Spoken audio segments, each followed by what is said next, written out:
সেই সময় অসমীয়া গানৰ ভাগৰৰ সময়, সৃষ্টিৰ সামগ্ৰিক খৰাঙৰ সময়। জ্যোতিপ্ৰসাদৰ হাত ধৰি অসমীয়া সংস্কৃতিয়ে একলা দুকলাকৈ বাঢ়ি আহি হঠাৎ যেন ৮০ৰ দশকৰ শেষৰ ফালে সমসাময়িক অস্থিৰ পৰিৱেশৰ মাজত আঁত হেৰুৱাই পেলাইছিল নিজৰ আপোন বাটৰ। ঠিক সেই সময়তে ঘৰে ঘৰে কেছেট প্লেয়াৰত বাজি উঠিছিল এটা মাত, ভাগৰুৱা এটা প্ৰজন্মৰ বাবে জিৰণি হৈ উঠিছিল সেই কণ্ঠ। মৰিশালীৰ নিতান নিস্তব্ধতাৰ মাজত সেই মাতটোৱে আকৌ বিশ্বাস জগাই তুলিছিল জীৱনৰ ওপৰত, জীয়াই থকাৰ ওপৰত, ভাল পোৱাৰ ওপৰত। সেই মাতটোৰ নাম জুবিন গাৰ্গ।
জুবিন গাৰ্গে যোৱাটো শতিকাৰ শেষৰ দশকত সৃষ্টি কৰিছিল এক মায়াময় যাদুকৰী উন্মাদনাৰ পৰিৱেশ।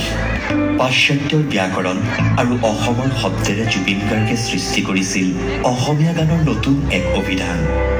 আশা আৰু নিৰাশাৰ এক অব্যক্ত দ্বন্দ্বৰ মাজেৰে সেই অভিধানে যোৱা ৩টা দশক জুৰি প্ৰস্তুত কৰি আহিছে অসমীয়া গানৰ চানেকি।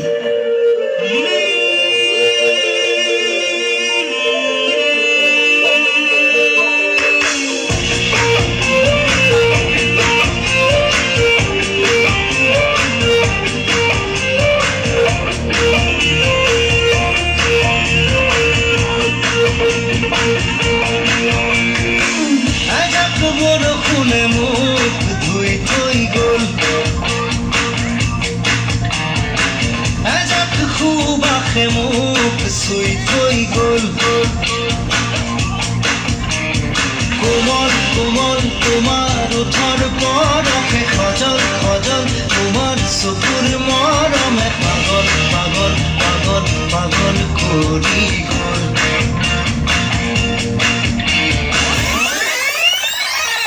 মানুহক মানুহৰ দৰে জীয়াই ৰাখিব বিচৰা শিল্পী জুবিন গাৰ্গ। সেই সময়ছোৱাতেই জুবিন গাৰ্গে ছবি নিৰ্মাতা আৰু সংগীত পৰিচালক হিচাপেও আত্মপ্ৰকাশ কৰিছিল। অসমীয়া ছবি জগতত জুবিন গাৰ্গৰ প্ৰৱেশ আছিল ৰাজকীয়। চিনেমাৰ গান কেনে হোৱা উচিত, চিনেমা এখনৰ সামগ্ৰিক আৱহ সংগীতৰ প্ৰকৃতি কেনে হোৱা উচিত আৰু চৰিত্ৰ একোটাৰ নিজস্ব স্বাক্ষৰ বহনকাৰী কেৰেক্টাৰ মিউজিক কেনে হোৱা উচিত, আগন্তুক প্ৰজন্মৰ বাবে জুবিন গাৰ্গে প্ৰস্তুত কৰি দিছিল এই প্ৰশ্নসমূহৰ পাঠ্যক্ৰম।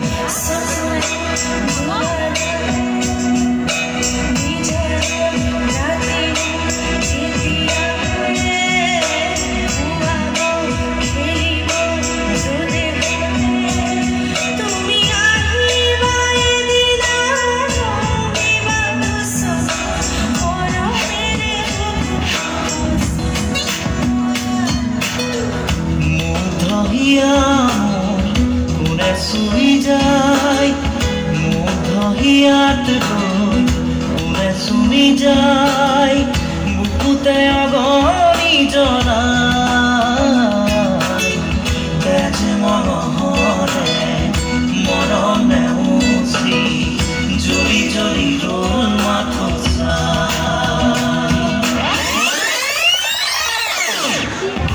জীৱনৰ যতখিনি আছে জুবিনে সকলো সকলো উজালি দিছে অসমক অথচ জীৱনে বাৰে বাৰে জোকাই গৈছে জুবিনক একে সময়তে জীৱনে কাঢ়ি নিছে মাতৃৰ মৰম বন্ধুৰ সাহচৰ্য ভগ্নীৰ আকুল আত্মাৰ কালৰ কুটিল কটাৰীৰে ৰেপি ৰেপি ঘূণীয়া কৰি গৈছে জুবিন গাৰ্গৰ কলিজা তেতিয়াও জুবিন গাৰ্গে গান গাইছে জুবিন গাৰ্গে মাথো গান গাইছে গানতে উচুপিছে গানেৰেই ফেকুৰিছে গানেৰেই চিঞৰি চিঞৰি বাহিৰ কৰিছে অন্তৰৰ অনন্ত আঘাত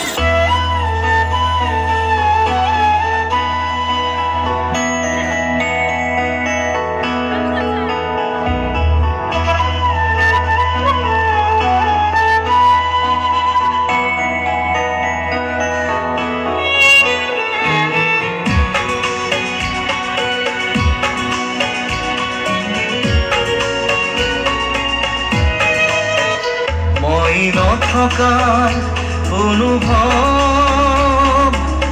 যিদিনা হ'ব তোমাৰ সিদিনা অশ্ৰু নিগৰিবনে মোৰ কবিতাৰ ছন্দ গানৰ সুৰ বুজিবা তুমি সেইদিনা যিদিনা মই নাথাকিম জানা তোমাৰ প্ৰিয় গীত গাবলৈ টাইম মিটৰ প্ৰতিগৰাকী কৰ্মচাৰীৰ চকুলো কিন্তু বাতৰি দিয়াৰ স্বাৰ্থতে আমি এই বাতৰিটো দিছোঁ ছিংগাপুৰৰ পৰা আমি যিটো বিচৰা নাছিলোঁ সেই খবৰটোৱে এই মুহূৰ্তত আহিছে হাৰ্ট থ্ৰব জুবিন গাৰ্গ নাই এই বাতৰিটো মই কেতিয়াবা পঢ়িম বুলি হয়তো জীৱনত ভবা নাছিলোঁ কিন্তু এই মুহূৰ্তত বাতৰি দিয়াৰ তাগিদাতে এই কথা ক'বলগীয়া হৈছে চিকিৎসাধীন অৱস্থাত তেখেতৰ মৃত্যু হৈছে শেষ নিশ্বাস তেখেতে ত্যাগ কৰিছে সমগ্ৰ অসম আজি শোকস্তব্ধ হৈ পৰিছে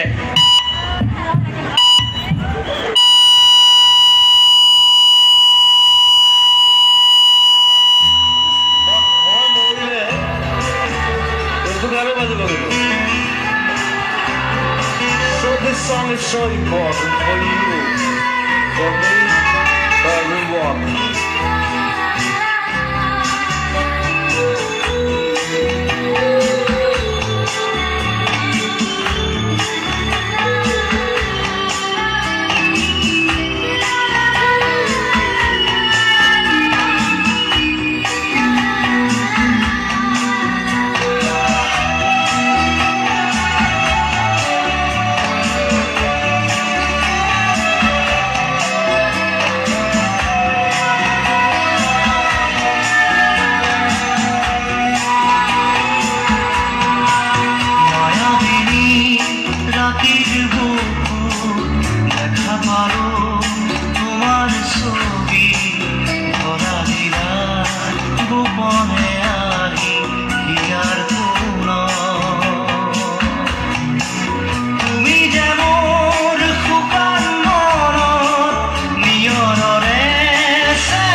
কেৱল গান নহয় কেৱল সিনেমা নহয় মানুহক সহায় কৰি ভাল পোৱা শিল্পীজনো জুবিন গাৰ্গ নহয় ৰাজপথত আন্দোলন কৰাজনো নহয় বহু বিতৰ্কৰ মাজত বাৰে বাৰে পাকঘূৰণি খাই থকা নামটো নহয় জুবিন গাৰ্গ এই আটাইবোৰ অথচ আৰু কিবা অকণ এক সীমাহীন অস্থিৰতাৰ নাম জুবিন গাৰ্গ প্ৰতিটো সময়ৰ প্ৰতিজন মানুহৰ প্ৰতিটো আঘাতত অধীৰ হৈ পৰা এখন অন্তৰৰ নাম জুবিন গাৰ্গ আনৰ বাবে হঠাতে উচুপি উঠা এটা কৰোণাৰ নাম জুবিন গাৰ্গ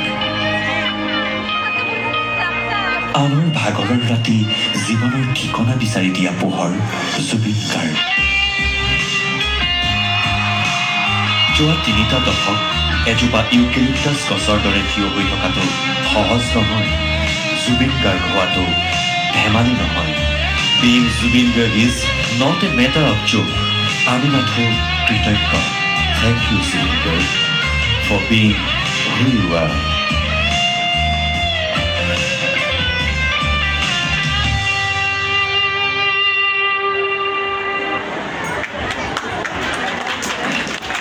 Teo Sati